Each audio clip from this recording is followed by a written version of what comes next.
Un village disparu du jour au lendemain, comme volatilisé au beau milieu d'une forêt. Personne ne sait ce qui s'est passé et l'enquête va conduire à un mystère.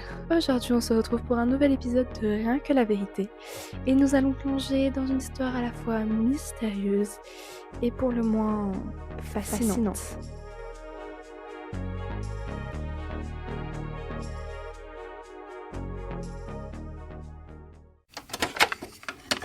Nous sommes en novembre 1930, dans la région reculée de Nunavut, excusez-moi pour la prononciation, au nord du Canada.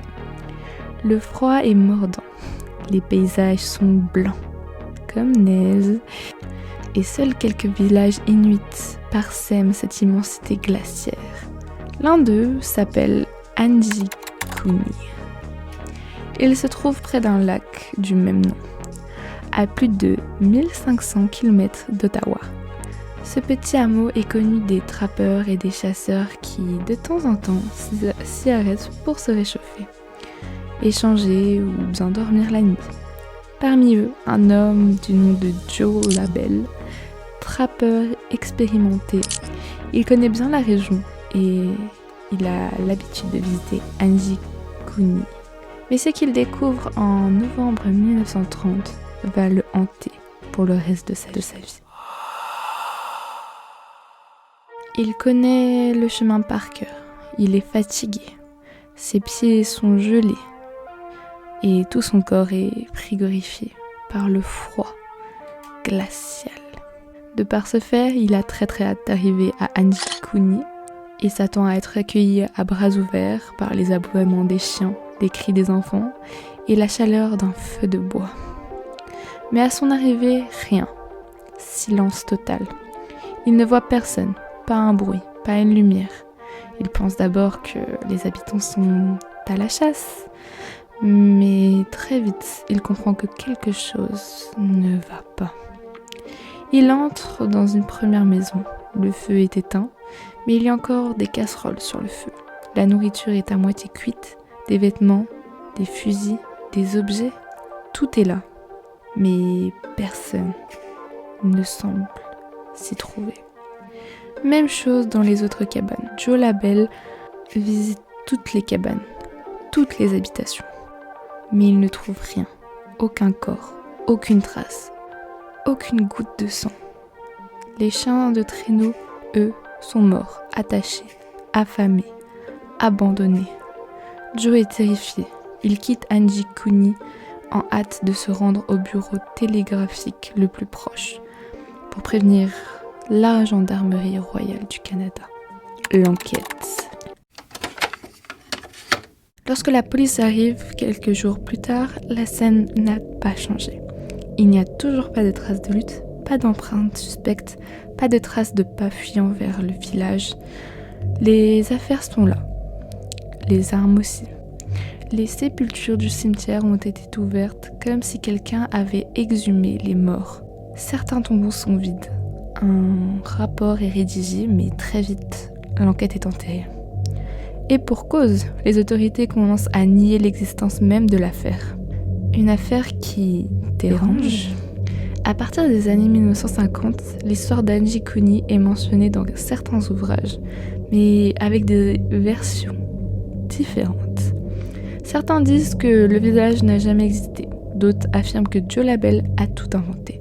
La gendarmerie royale du Canada elle-même déclare officiellement que l'affaire est un canular.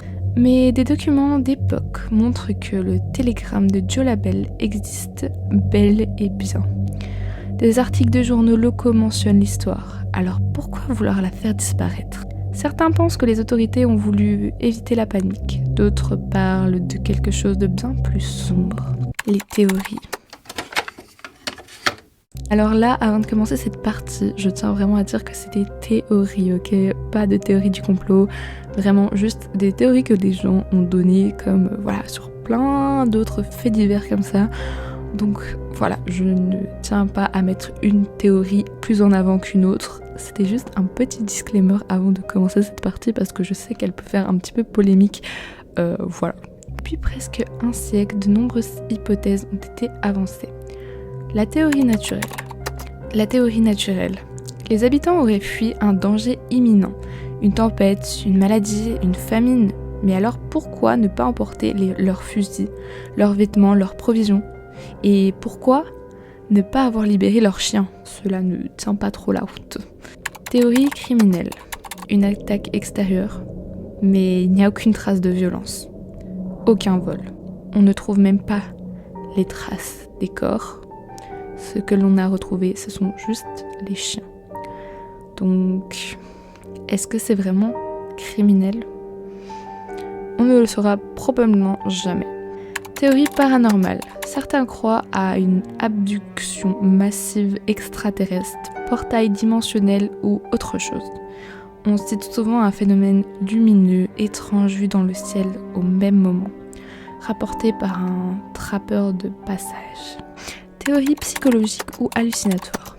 Joe Labelle aurait-il eu une hallucination? Mais alors, que faire des rapports policiers, des témoins, du cimetière profané?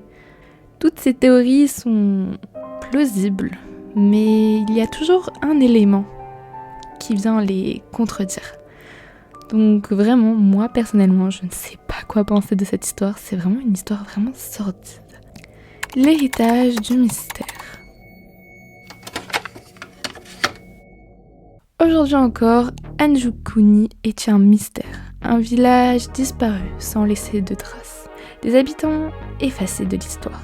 Une affaire que les autorités ont tenté d'étouffer. Et une question reste. Comment un village entier peut-il disparaître sans que personne ne sache pourquoi?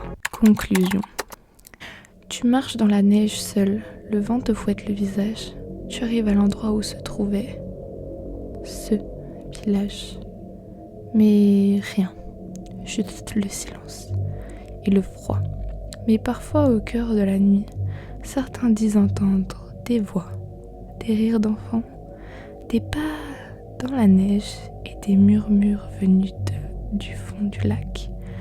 Alors, le village d'Anjoukuni a-t-il vraiment disparu ou attend-il simplement qu'on le découvre à nouveau? Voilà, c'est la fin de cette histoire qui est, comme je l'ai dit auparavant, très très sordide et très très mystérieuse. Bien évidemment, cette fin de vidéo était plus pour te mettre dans l'ambiance, plus pour instaurer du mystère.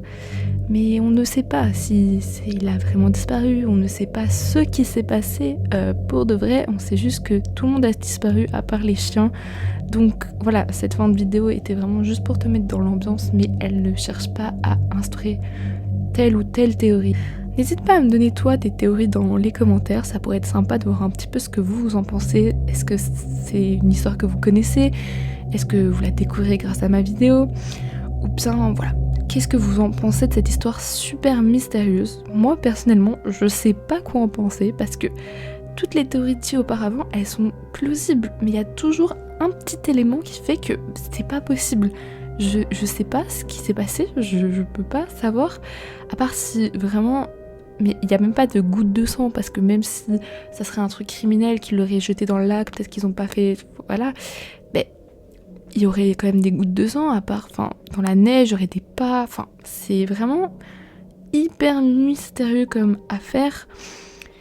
Et voilà, il y a des théories qui sont un peu plus plausibles que d'autres, mais à chaque fois, il y a un petit élément, parce que même l'élément naturel, pourquoi ils seraient partis en laissant leurs chiens, surtout, bon, leur matériel peut-être, c'est un truc qui doit aller vite, mais leurs chiens, c'est un peu genre leur deuxième famille, donc enfin, pour moi, un chien, c'est super important et tout, et même, ils auraient pu partir en traîneau, vous voyez ce que je veux dire? C'est un peu mystérieux, un peu beaucoup mystérieux, et je crois que jamais cette histoire sera résolue. Donc voilà, n'hésite pas à me donner tes théories dans les commentaires, n'hésite pas à me dire ce que t'en as pensé de la vidéo, ce que je pourrais améliorer, etc. N'oublie pas de liker, commenter cette vidéo, t'abonner si mon contenu te plaît. J'essaie de faire une vidéo histoire assez régulièrement, donc voilà. N'hésite pas à me donner d'autres histoires également que tu veux que je raconte sur cette chaîne, des histoires que tu connais pas, ou des histoires que tu connais mais que tu veux que j'approfondisse. Bref, plein d'histoires que tu veux que je raconte. Et moi je te donne rendez-vous à la prochaine vidéo. Bye!